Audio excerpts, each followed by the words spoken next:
Ellen DeGeneres is finally facing the consequences of her actions, as both Megyn Kelly and Rob Schneider have publicly called her out. They expose what they see as lies and criticize her for portraying herself as a victim in a situation they believe she brought upon herself. Rob Schneider even delivered a pointed message that reportedly struck a nerve with Ellen. The drama has captured a lot of attention, and it's a moment fans and critics alike won't want to miss. She was said to be a nasty biatch, and that's Ellen DeGeneres. Yeah. So her show got canceled. She's got a Netflix special. That's the right response. Yeah. She's got a Netflix special. And here's the capper. On the promo, she plays the victim. And she says, "For me," and she actually has the nerve to say that she was run out of Hollywood. This person with she was with $100 million in her pocket. $450 million, according to Forbes. I'm gonna let her back in, Rob, because she's lesbian, she's a leftist, and she didn't hit one of their sacred cows. Nastiness, that's their bread and butter. And this is exactly the point. These celebrities cry foul whenever things don't go their way, putting on a show of empathy for everyday people. But in truth, many of them have simply used those struggles to build their own empires, cashing in while turning their backs on the very people they claim to represent. Now that the spotlight is back on them for all the wrong reasons, they retreat into playing it safe, pretending to be voices for the poor, all while sitting comfortably on millions in their bank accounts. To be a nasty biatch, and that's Ellen DeGeneres.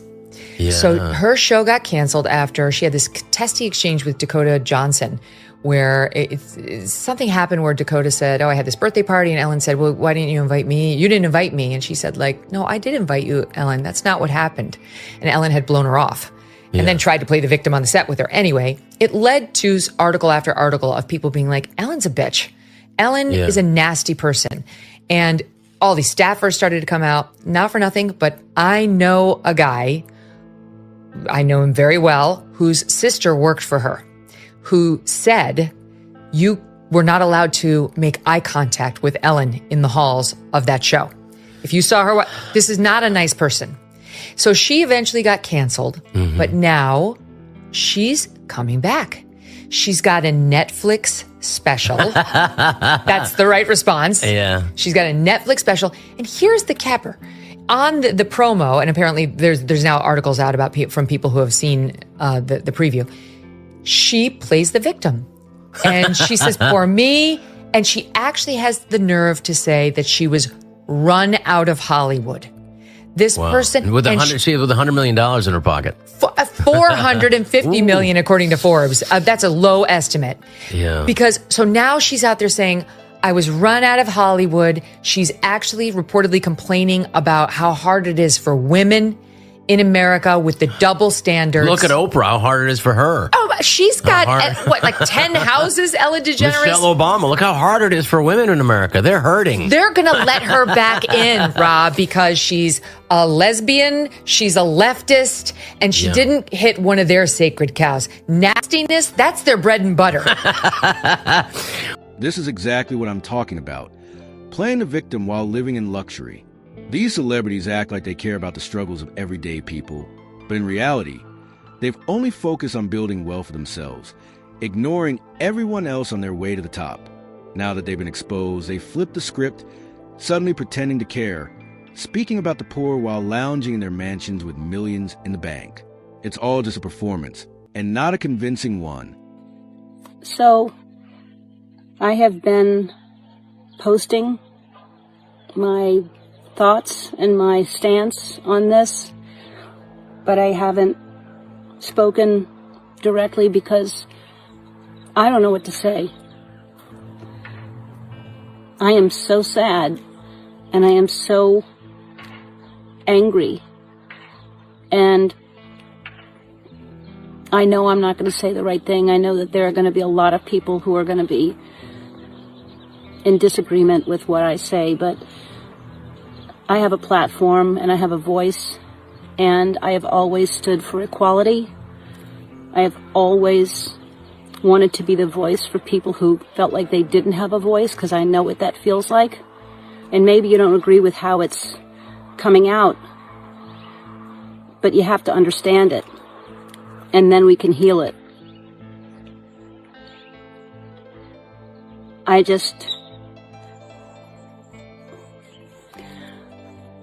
just so sorry that it's come to this. I really don't know what to say other than this has gone on way, way, way, way too long. People have gotten away with murder, and that's what's happening. So we've got to see fairness, and we've got to see justice for all, because right now this is not a fair world. Not at all.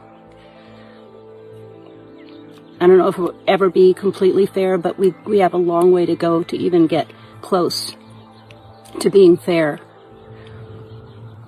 And if you don't understand this, then you have never felt like you weren't heard or you weren't equal. But if you've ever felt that, magnify it and see what's happening. And let's send a whole bunch of love out there and try to find some peace and some communication in this. And this right here is the school system the woke liberals keep championing, where your son can walk in and come back identify as a girl, all in the name of so-called progress. It's insane. Rob Schneider nailed it when he called out just how far this kind of thinking has gone. Honestly, it's mind-blowing that anyone with a shred of common sense could support this level of confusion. And let's be real, by now, it's pretty clear the Democrats still haven't figured out why they keep losing touch with everyday Americans. Everyone. I will say, like, the resentment, I think everyone should have a chance for reconciliation. I don't think Jesus exempted anybody. And so I do, while it does, because I have been allowed back in, but I don't hold any grievance and resentment. It's very important. And I would just say for Ellen, the resentment, you have to get over resentment to whatever addiction or addictive qualities happen. To get over it, you have to deal with resentment and address it. And then otherwise you're going to fall back into the same pattern. And I think also to admit your mistakes. Of all people on earth to be feeling sorry for herself, Ellen DeGeneres should not be on the list. She should at least, but make a real apology and do it. There's no apology. It's just woe is me. I was run out of Hollywood as she speaks from this grandiose stage on Netflix. Hello, you haven't been canceled if you are doing a Netflix special. She got $20 million for the one before this. I'm sure she's fine. I'm sure she's fine. It is, Ellen is a comedian and all comedians, and I get it, and I have to fight this, and it is true. You never forget that even though she has $450 million, I really do, and I mean this sincerely. The fact that she had to hold back that she was a lesbian for years, and ABC told me you couldn't come out. I mean, that frustration would create an anger and a resentment that I think is understandable for people. That doesn't equate or doesn't justify any meanness or any ugliness. But I was with her. Not only is she fine, but absolutely nothing will affect her, not even a little. Because the truth is, all she ever does is take care of her other businesses like a pro. And let's be real. We all know exactly where her money comes from. It's not magic, it's strategy. The great thing about America is that you really do have a tradition of forgiveness here. Mm-hmm. We have a country. I agree with you. And forgiveness is great. I'm Catholic. It's just the double standard on it is very galling. Here's a clip, by the way. This is the promo for her Netflix special. And here's a clip. Well, yeah, that's disingenuous. That's disingenuous. Yeah, disingenuous. Disgenerous. That's disgenerous. Well, I think there's certainly no lack of, I don't sense any humility. No. In that. No. And no one cares that now she's dealing with chickens. It's like, all right, You're a normal $450 million person. And by the way, I guarantee you she's Who's worth taking care of her more. Chickens? I guarantee, what's that? You guarantee what? She's worth a lot more than $450 million. Her art alone. And like those talk show hosts. Her devil-worshipping art alone. It's just, it's too much. I can't stand these rich celebrities who want us to feel sorry for them. We don't. This is where I truly admire Rob Schneider, because he's one of the few in Hollywood who isn't afraid to stand up and dismantle the wokies. Time and time again, they've tried to cancel him, silence him, drag him through the mud, but he doesn't back down. Why? Because he's one of the rare ones left with common sense, and he speaks it loud and clear, no matter who gets uncomfortable. And why? It's dangerous that, in California, take your kids, in public schools. In the morning you drop off a girl, in the afternoon you pick up a boy. You never know what you're going to get. But I really didn't feel it was safe in California. And I felt, it's very interesting because I'm getting those calls, and I'm sure you are too, where people call you and say, I wish I could come out and say what I believe, I agree with you. I just can't. And my favorite was my lawyer who called me, my entertainment lawyer. And I want to sell him out and say his name now, but I'm not going to. Eric, I'll say his first name. Okay, good. And he said, I thought you were nuts 5 years ago. But now that my kid's in first grade, and I can't believe what they're doing to him in the school. And it's a private school. So I can just imagine what's happening to public school. And I would say to all those rich liberals out there in Los Angeles, if you're lucky enough to send your kid to private schools, most people are being educated in public schools. And the garbage and the indoctrination that's happening to those kids is going to affect society. And that's how inescapable. And that's how the Maoist revolution didn't die. It went underground because in the 1960s, Marcuse was one of the heads of it, was realizing that the revolution wasn't going to happen with the worker, because the worker realized. Well, the revolutionaries realized that the workers knew that capitalism worked. It improved their lives and the lives of their children. And so the revolution wasn't going to come through the worker. So they were going to have to do what? They were going to have to infiltrate education. Mm-hmm. And that's exactly what they did, starting in the late 1960s and the 70s in university levels.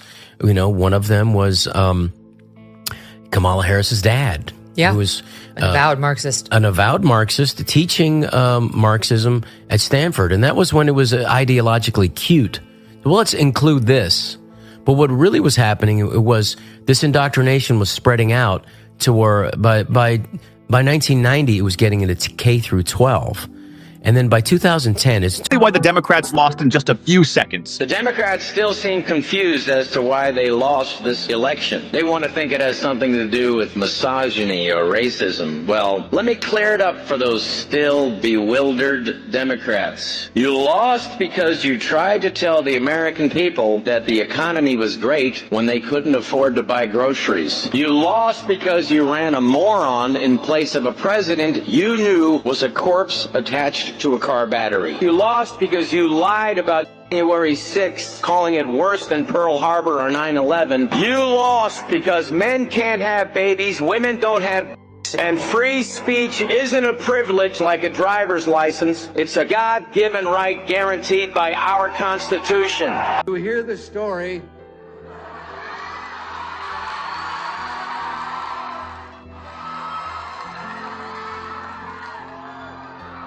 about the kid who was outside the Democratic fundraiser selling kittens. When the people came out from the fundraiser, he was holding up the kittens and he was saying, "Buy a Democrat kitten." Well, a couple of weeks later, the Republicans held a fundraiser in the same place. And when they came out, there was the same kid with the kittens. And he said, "Buy a Republican kitten." And one of the members of the press who'd seen him there 2 weeks before said, "Wait a minute, kid. You were selling these kittens the last time as Democrat kittens. How come the Republican kittens now?" Kid says, "Because now they got their eyes open."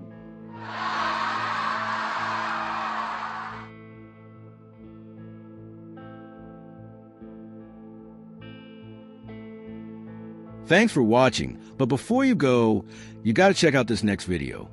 Ronald Reagan delivers one of the funniest jokes about the woke Democrats. And the best part? None of them even understood it. Not even to this day. Trust me, you don't want to miss this one.